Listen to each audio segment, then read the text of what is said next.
الذي خلق الموت والحياة ليبلوكم أيكم أحسن عملا وهو العزيز الغفور. الذي خلق 7 سماوات طباقا ما ترى في خلق الرحمن من تفاوت فارجع البصر هل ترى من فطور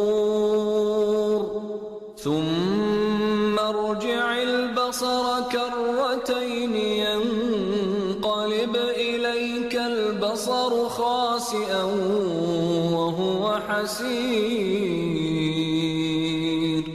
ولقد زينا السماء الدنيا بمصابيح وجعلناها